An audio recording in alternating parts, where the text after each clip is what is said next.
I'm Deborah Owens, America's Wealth Coach, and it's time to get wealthy. You're going to learn exactly what you need to know and do to finally achieve the level of financial success you desire and you deserve. Black women entrepreneurs are becoming entrepreneurs at a fast rate. In fact, the Harvard Business Review recently did a study and found that Black women are starting businesses 4 times the rate of white males. Now, making the leap from employee to owner really takes a lot of courage, but also you no longer have the benefit of those cushy benefit plans. So, if you're taking the leap into business ownership, how do you make sure that you can create those same types of benefits as a business owner? Well, today you're going to meet someone who is the CEO of a multi-million-dollar corporation and made sure that not only she knew how to take ownership of her financial success, but also that her employees did too. So don't go anywhere, folks, because it's time to get wealthy. So here are the 3 things they may not want you to know as a business owner. And that is, investing really is not time consuming if you have a system set up. And investing in your employees brings the greatest returns. And also, you cannot just delegate your finances. You have to be able to monitor your investment advisor's performance as well. And so today we're going to meet someone, Laurie Sayles, a CEO of a multi-million-dollar corporation. But she had to learn to make the shift from an employee to an owner and make sure that she was able to create the benefits that she had as an employee for herself and also her employees. She had to make sure that she increased her financial acumen. And although she became a business owner, she needed to make sure that her money was growing and that she was earning the kinds of returns that she should and securing her financial future. And I want to welcome Laurie Sayles to Get Wealthy today. So Laurie, thank you for joining us on Get Wealthy. Hi, I'm so happy to be here and quite honored. Thank you so much, Deborah, for all that you do for us that are determined to make a difference in our communities with ourselves and with our families and friends. So thank you for all of that. So before we get into the conversation today, just about the shift you have to make from earner to owner, talk to us a little bit about just tell the audience about yourself. Well, my name is Laurie Sayles. I am the president and CEO of Civility Management Solutions, and it has opened up the doors to me to become an investor as well as a serial entrepreneur. The company I'm working and overseeing at 100%, we do government contracting. And of course, when you're dealing with the federal government with a $1 trillion budget, then the sky's the limit. It's a lot of hard work, it's diligent work, but nonetheless, we are a growing company and we've made it on the Inc. 5000 list now twice, and looking forward to continuing to be on it as we continue to grow into being up to a mid-tier size company, which is about 400 or 500 employees. That's my goal and that's my intention. Wow, I can imagine, and I'm sure our audience is saying, whoa, your goal is to get to 400 to 500 employees. And that is a lot of responsibility. However, I would love for you to share with the audience, you didn't start as a CEO. What did you do before starting your business? Well, I am born and raised out of Chicago, Illinois. I grew up with a low-income family, working father, and a mother that was a housewife, but we lived in the projects. And so my father being a World War II veteran, my mom decided to do what she's supposed to do, and that was find a way for us to become homeowners. So we got into a home through the VA loan process. And so after that, I started modeling professionally, and I was, going through high school, focused on making money instead of studying because I didn't see the sense of college, and my parents didn't have it. I just always thought about my survival. So I've always been a young lady, been involved with making money, including babysitting and selling candy from the house. Anything I can do to have my own pocket money so I can go to movies, go skating when I chose to go, not like mom and daddy can't afford to let me go, right? That was my mindset then. And then I joined the United States Marine Corps after I graduated from high school and spent about a year in college. And that really just took my life a whole different level. People are like, Laurie used to model, now she's in the Marine Corps. It's like, we don't really get the synergy here. Well, I got a pretty strong personality. I wanted more out of life. I wasn't happy with some of the ways and things that I got myself attached to in the city of Chicago. And I wanted to find my way out of that life as well as, getting out of my parents' home. And so the Marine Corps, 10 years I committed to, and it was the best thing for me. I was much a Marine, and as they say, once a Marine, always a Marine. Even though I've been out almost 30 years, I have to admit it's the truth. There are things about me that clearly, if you spend enough time around me, you kind of know I'm not the average girl in my communications and my thinking, but I have taken on many of the wonderful things from being in the Marine Corps. Leadership, of course, being numero uno, because they're great teachers of that. After that, I got out of here. I got out after 10 years, 7 years, and did 3 years reserves. But I wanted to be in corporate America. I didn't want to wear any more uniforms, Deborah. I was like, okay, I could be a police officer, of course. I'm a Marine, police officer, perfect. Any city, state would have wanted me. But I wanted to be a businesswoman. So I wanted to join that side of the house. So I started as a receptionist with a salary of $17,000. And when they made me the offer, I was excited. Yes, where do I sign? Even the man across from me, the recruiter, he was like, ma'am, are you sure this is going to be like, exactly what you need, the money that you need? Yes, and yes. Thank you so much for this opportunity. Where do I sign? Had no idea about negotiating, because in the military, guess what you don't get to do? You do not negotiate. You do what they tell you to do, or you do what I tell you to do, whatever rank structure may be working within. But negotiating is not something that the Marine Corps taught me. So I joined into the civilian world as a receptionist. Then after receptionist, I became a secretary, which was in that era of the secretaries, which was the 80s. And then after that, I became an admin assistant. And finally, I became an executive assistant, supporting the president and CEOs of companies. And I worked my way up into a financial position where I could at least become a homeowner. And then I became an operations director, and then I became a program manager. And finally, I think it's time for some change. Well, let me just say this. I never made six figures working for anybody. My tax returns prove it. So you've talked a little bit about your the fact that you have been a Marine, and I mean that was just amazing. I want to get into your mindset, and you gave us a little insight into that around your parents really wanting you to be successful, but you yourself saying, "Well, I know that I should go to college." Give us a sense of what your mindset and beliefs were before you became a business owner, what your mindsets and beliefs were about money. Well, I understood that I needed to take care of myself. My parents allowed me to operate as an independent young lady, even when I was a child. I remember being under the age of 10 and taking a bus by myself to go Christmas shopping because I wanted to surprise my parents as well as my brothers on what I would purchase for them. The fact that I even had money to go do any Christmas shopping is because I was babysitting. So my parents both allowed this very early in my age, even though my mom was a housewife. So it's not even that I'm even being prepared to be like her. And so I've always made my own money, and I've always had some type of hustle. I'm from Chicago. I've always had some means of doing that. So once I actually got to this level, before I entered into Civility Management Solutions, I got a chance to peek into federal government contracting with two employers that had hired me. And the owners were African American. And I'm thinking, what is this? What is this? And when I investigated and found out, this was the wealth transfer. being in federal government contracting.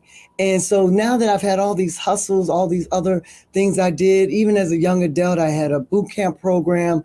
I referred people to a health and wellness store, which I still shop with today, trying to keep my youth and my anti-aging stuff going on. I mean, okay, let's be clear about that part. So, I mean, I'm taking all those skills now and I'm bringing that entrepreneurial drive and grind that I've always had to Civility Management Solutions, where there is millions that I could make in revenue. I can offer out jobs. I mean, I can give people opportunities. And that part was just so exciting. So it was really a small mind shift of entrepreneurship, but a huge mind shift of revenue and being able to manage, having financial statements and having good relationships with banks and being a great teaming partner and having the likable attitude with people, even if you didn't like them. But yet it's not the important factor. The important factor is operating in integrity and doing good work together. So those were some of the major adjustments and shifts that I've had to make in getting to where I am now, and even to continue to grow, to build upon that. Well, it's interesting, Laurie, because you talked a couple of things, and that's really what I wanted our audience to hear was that, that shift from earner to owner, the earner to owner mindset, that belief, you already had that hustle, that drive to know that you could create the income that you needed, right? Yes. And so the mindset from that employee mindset, where you had worked your way up, right, into operations manager, then you took the leap to owner. So you left having someone taking care of your 401k benefits and Yes. the benefits, to now having to make the shift to this owner mindset. What kind of mindset did you have to have in order to now ensure that you were able to achieve, make sure that your financial success, even as a business owner, was secure? That's major what you're saying, because my first opportunity to hire somebody to work inside the Department of Transportation, first person, I wanted to make sure I had benefits. And I remember not one, but a couple of my mentors saying, you don't make enough money to be offering no benefits. But I couldn't wrap my head around that, because no one has ever offered me a job that I did not have some medical, dental, some type of life insurance option, even short-term disability, 401k options, whether they were matching or not. And so I took the hit of that revenue-wise in order to provide that opportunity to my very first employee of Civility Management Solutions, other than myself. And that has really been a blessing, because it's something that I'm proud of, not prideful, I'm proud of that, because I can say that I've always thought about the people. It's all about good things of making money. Everybody wants to make money. That's a big deal. We have to survive. But there's nothing like also having people on your mind as you go through that process. So the 401k was something I definitely wanted to do. And, as I asked you, can you please join me with my team and at the beginning of the year to talk to them about 401k, the importance of doing it, and why it's relevant in their lives, no matter what level they start, but just that they need to. And we had a shift. We had a lot of people that shifted and now are part of the 401k plan that Civility Management Solutions offers. And that itself is talent of you and me coming together, showing people and offering people something to get them to move. That's interesting. Laurie, one of the things that I want to talk about, clearly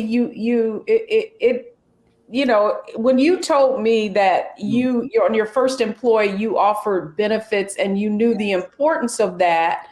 I want to give our viewers some insight.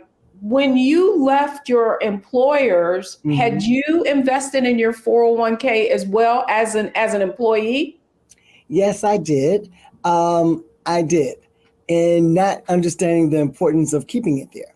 I had a beautiful niece that had done extremely well in school Again, I'm from low income. And unfortunately, her parents did no preparation. I mean, none. They didn't even have money to buy her a comforter. They did no preparation for her to be accepted into a university. And I emptied out my 401k and contributed to her being able to go to school and get that experience right out of high school to be able to go to college, because that will be the first of my family to have that happen. She made some changes and routes in her life. I don't judge her for them, but she at least opened up the door of that opportunity. So yes, I'm familiar with having 401k. I even had transferred it from one job to another job, because that's what was necessary as I moved around. But I also, have learned the importance of having that money in there and keeping it in there under some guidance and mentoring and leaning in and listening to others that know more about this space than myself. I love that. So when we come back, that's what I want to talk about is your strategy, right? So you had that employee mindset, you shifted to that owner mindset, and it certainly it wasn't a big leap for you. The fact that you were able to understand that offering the same benefits that you would have wanted as an employee to your employees was important. So when we come back, I want to talk with you a little bit about your strategy. Yes, you emptied out your 401k, but you eventually understood the necessity to grow a 401k, and then once you got into your business, to create that for your employees. So when we come back, we're going to talk a little bit about the strategies that you have used as a business owner to really take ownership of your financial success.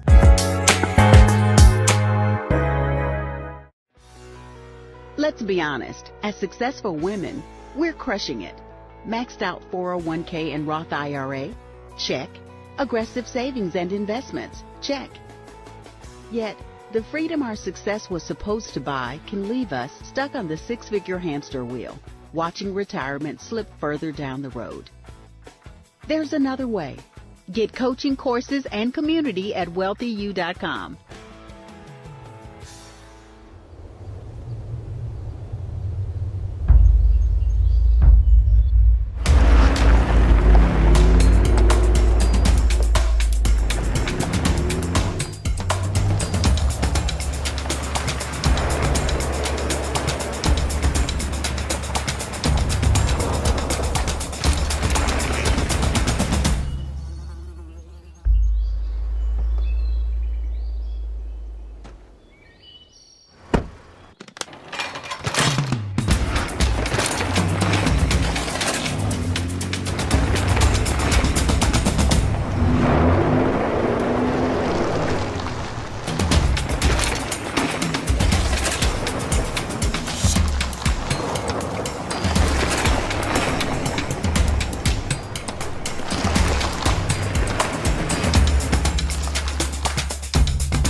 Hi, I'm Dr. Jackie Hood Martin, and I have a question for you. Ever feel as if your life is teetering and the weight and pressure of the world is consistently on your shoulders? Well, let me tell you, living a balanced life isn't easy. Join me each Tuesday on Black Star Network for A Balanced Life with Dr. Jackie. We'll laugh together, cry together, pull ourselves together, and cheer each other on. So join me for new shows each Tuesday on Black Star Network, A Balanced Life with Dr. Jackie.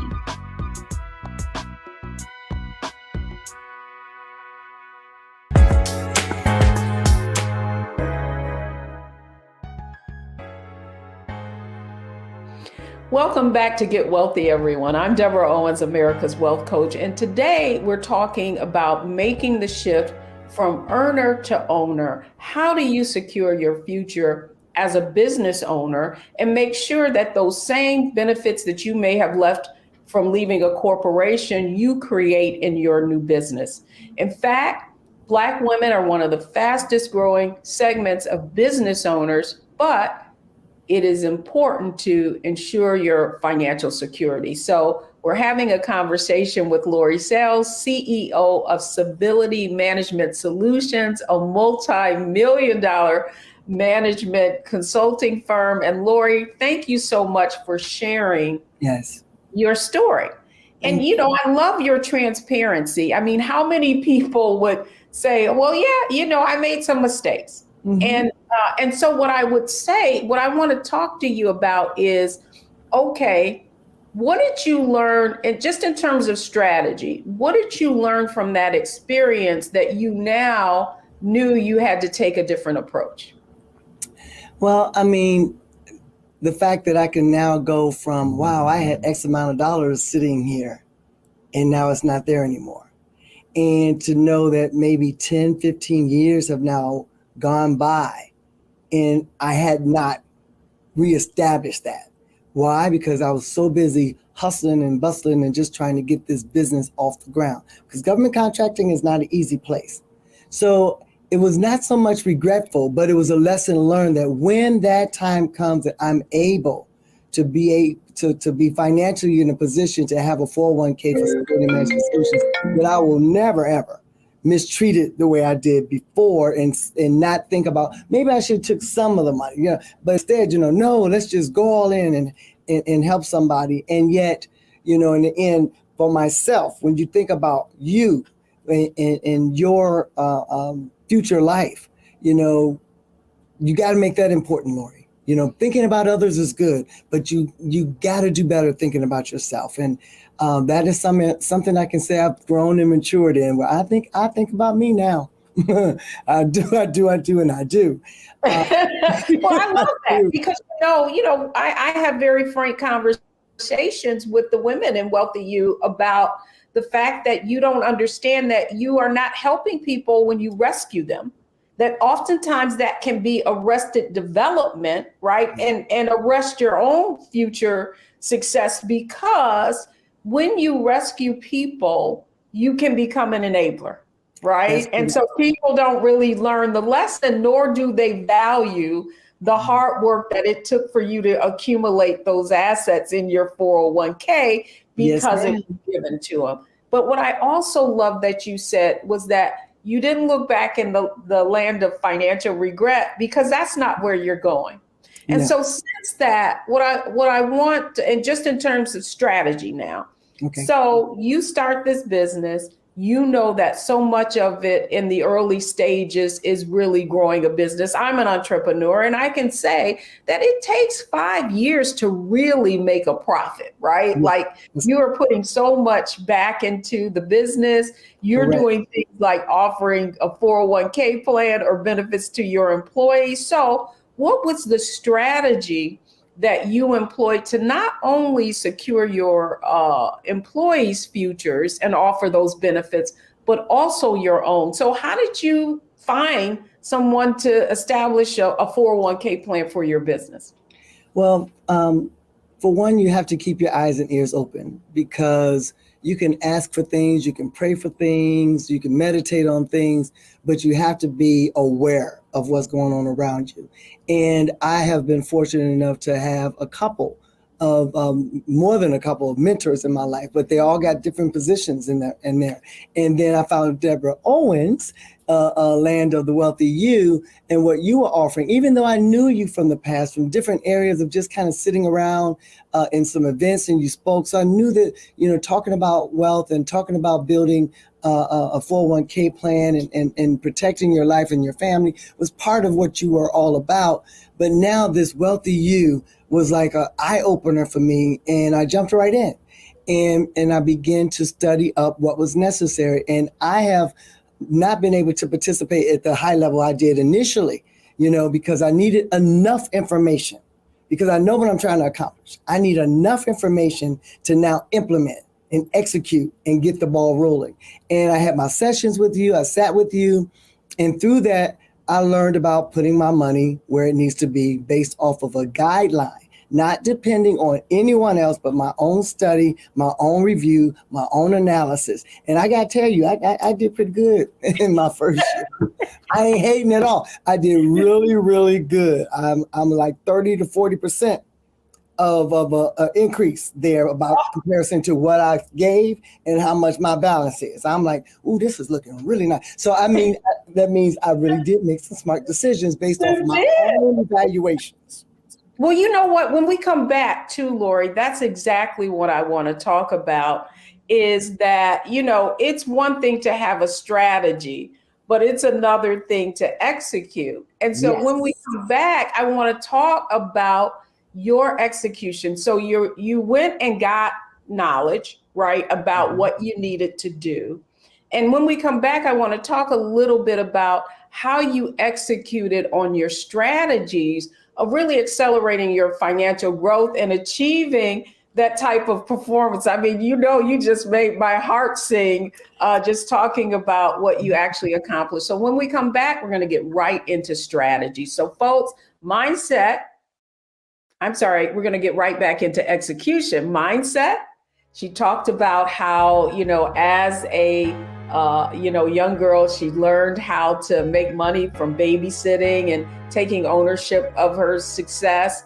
And then her strategy, just really understanding that not only she had an advantage in offering those benefits to her employees, but also for herself. So don't go anywhere. We'll be right back.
Pull up a chair, take your seat at the Black Table with me, Dr. Greg Carr, here on the Black Star Network. Every week, we'll take a deeper dive into the world we're living in. Join the conversation only on the Black Star Network.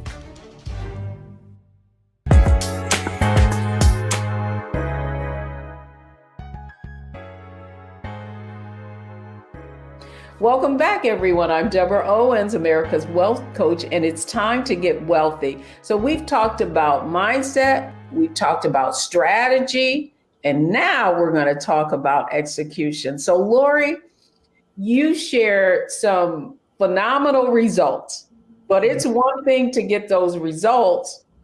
And so I want our viewers to really get some insight into your process and how you execute it. So you conveyed that, you sought out information. You knew that you needed to know more. Yes. And so just give us a sense of, you had established a 401k, but what made you feel like that you should be doing better? Well, because we throw X amount of percentage or a certain fixed amount into an account, and you may watch it, you may not watch it, but at the same time, you really have no idea of what is going on. And that's very common in our community. I can't even say out of all, and I'm well loved, out of all of my friends, and the family that I have, we don't talk about this stuff. It don't come up in any conversations for me to learn any nuggets regarding that. So I had to seek out some mentorship in it. But at the same time, when I learned that there are I think 12 steps that you have to take to really determine whether or not that's the area you should be investing in, you're now being bought into what you're doing. It's not just you taking a fixed amount or percentage and putting it in an account. You are really actively engaging in the whole process. So now your curiosity is there about, how well am I doing? Did I make good choices? Were these good decisions? Do I need to change something? And I can tell you over the year, just watching the monthly emails that come to me to tell me about my increase, And even when it went down to a decrease, understanding that that's just part of the process. I didn't run. I didn't change anything. I just kept the course of giving fully the amount that I was able to give at my age and watching it really duplicate itself in profit. And let me just throw this part in there. It wasn't just about the 401k. It was the mentoring that I got that led me to Stash. It led me to Fidelity. It led me to savings accounts that have higher yields on it, where I can just take money and throw it in different areas and, like you say, somewhat forget about it, but just check on it every once in a while to make sure it's doing what it needs to do. So my strategy went beyond the 401k with my investing. I do cryptocurrency. You know, it's another area that I'm so happy to have you all engaging in everything within Wealthy You and discussing. And because all of these are areas where we can invest our monies as a strategy in order to obtain wealth, so that we can not be a blessing just for ourselves, but also a blessing for others. I even got foreign exchange. I have actual gold. I have actual silver that come to my house every month. But being around like-minded women and learning about these different offerings opens up the opportunity for us to not take our money to the store for a new pair of shoes and a new bag. When you know that there are all these other places. I've even invested in startup companies through the Seed Invest and Start Engine, and watching them establish and grow and get many more investors. So I'm like, okay, I made a good decision there. So it is about not just executing, but following up and looking and reviewing and adjusting accordingly to what's going on in the market overall. I love it. And because here's the other point that why I wanted to have this conversation with you, Laurie, because I think that so often women or people at your level who have established businesses, and you're a CEO, and the thing that I hear most often about why people feel like they can't make the investment you did in increasing your knowledge, financial acumen, learning how to analyze and research your portfolio is they don't have enough time. So just in terms of strategy, talk to us a little bit about what is your process for staying on top of things, even though I know you travel all over the world, you do a lot of things, right? So what's your process for time management of your investments and portfolio? You know, a lot of churches have been just so happy that Zoom and virtuals are available to us before COVID hit and allowed us to have access. Well, the same would apply when it comes to me building my financial acumen. I am so grateful that people are recording stuff. And now I have the advantage to go back and look and listen at my convenience, because I'm not always available and accessible. But I don't spend, and I say don't spend, I don't spend time in front of the television looking at reality shows. That's what I don't do. Don't ask me who's on television. Don't ask me about who winning in what sports, because I tell you, Deborah, my attitude is this. None of them football players have sent me a check. So why would I spend hours in front of the television looking at them make their money? I'm not doing that. I ain't got time for that. So I spend my time with listening and replaying stuff so that I can keep myself abreast of what's going on. Because many times what I hear about you is after the fact. It's not while it's live, but because it's recorded, it's live for me. Oh, I love that. I love that. You know, and that's the whole point, that you make time for those things that you feel are important. So we talked about, you know, mindset, and you're shifting from this employee to owner mindset, and having mentors and strategy, you know, just how you were able to establish those 401ks for your family, for your employees. And then finally, you know, just the strategy, you know, how you have these different investments in different places, and you know how to maximize your return. If you could leave our audience with anything today, what words would you give to women who are really busy and feel like, you know, perhaps this is too complicated for them to comprehend and execute on? You know, write the vision, make it plain, right? Everyone should have some type of vision board and or some type of business plan of their life. It doesn't even have to be for a business. But you need to really forecast in your head, meditate on where you see your life going, how you want your life to end, the things you want to do, and backtrack that and make sure that now the priorities is to make sure you get there, because it's not going to happen because you thought about it. You know, you have to do some work. You have to make the effort, and you might find out that there's a true passion for some things that you never imagined was a part of who you are, just because, you know, you might get into this space. Like, I love this idea of real estate. That's another area I'm investing in. I've established an LLC just for the real estate growth that my company, not my company, that company can accumulate with me being at the helm. But I got a team of people, you know, being around like-minded people. You know, I say it and I'm gonna say it now. You know, you are who you hang around. So get around people that can walk and talk this life with you, because now it becomes a part of who you are. I have a team of people. That's what's allowing me to be able to tap into all the different areas that I'm tapping into in investing as well as running businesses. But I see an end game, and my end game keeps me doing what I need to do now. And those are my priorities, because if it ain't part of my end game, and if it's not part of me getting to the other side, what am I doing it for? Now, I'm not saying don't spend social time. I'm not saying don't have no TV time. I'm just saying you need to get your priorities in check. What kind of TV time? How many hours?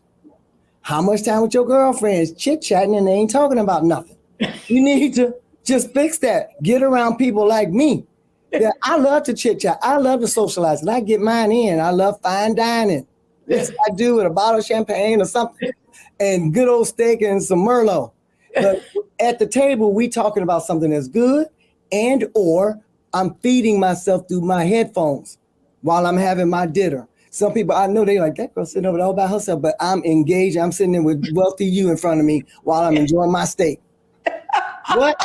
I love it. I love it. Laurie, I am, you know, first of all, I want to thank you for coming on Get Wealthy and sharing and being so transparent, because that's really what this show is about. Really sharing that, you know, we all have, it's not where we start. We don't have to look back at regrets. You know, you're from the Midwest Chicago. I'm from Detroit. You know, you're looking at us now, but you know, that's not how we always were. And that it is a journey. So Laurie, thank you so much for coming on Get Wealthy and sharing. Oh, no, thank you. It was an honor. And I can tell you, you know, just keep doing what you're doing, because it's well needed. And I am so appreciative that I'm a part of your tribe. Oh, well, I love that. I love you. Thank you so much for coming on Get Wealthy. And when we come back, we're going to break down exactly what Laurie did. Analyze, optimize, and maximize to achieve the kind of results that she's been able to achieve. So don't go anywhere, folks. When we come back, analyze, optimize, and maximize.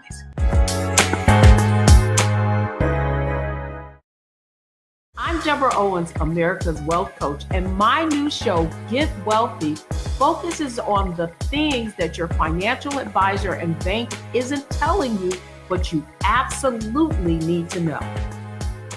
So watch Get Wealthy on the Black Star Network.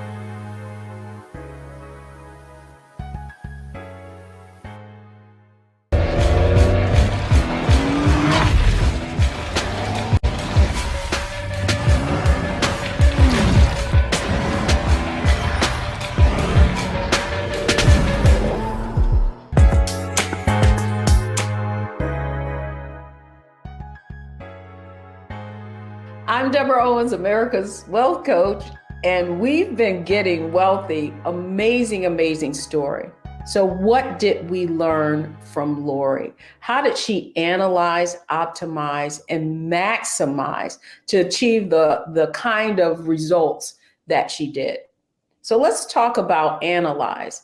One of the things that Laurie had to do was to really take a look at, now that she is a business owner, how could she create those same kind of opportunities that she had as an employee? And, you know, the truth is, she knew that offering benefits in a 401k, not only for herself, but for her employees, was a great benefit. But what did she need to do to make sure that even as a business owner, that she was securing her own personal financial future, not just growing her business? Well, you heard her. She set up all different types of accounts. She sought out help. She made sure that the kinds of returns she was earning on her investments could create that wealth that she wanted for herself in the future. And then finally, maximizing. And here's, even though she's a CEO running a multi-million-dollar business, she knew that she had to create a team. So it's not just the responsibility on herself, that she had the type of people that could provide her with the knowledge that she needed to not only accomplish professional success with her business as a business owner, but also her own personal financial success. So analyze, optimize, maximize. If Laurie can do it, you can do it too.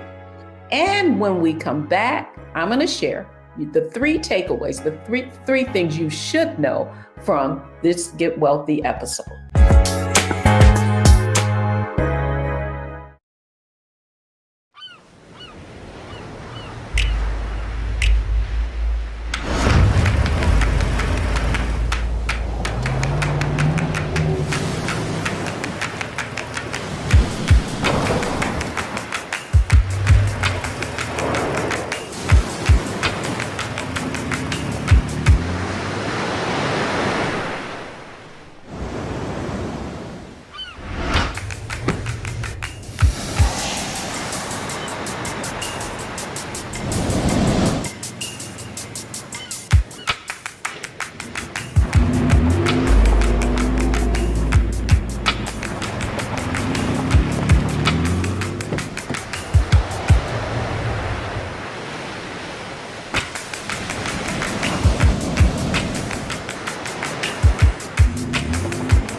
We're all impacted by the culture, whether we know it or not. From politics to music and entertainment, it's a huge part of our lives, and we're going to talk about it every day right here on The Culture with me, Faraji Muhammad, only on the Black Star Network.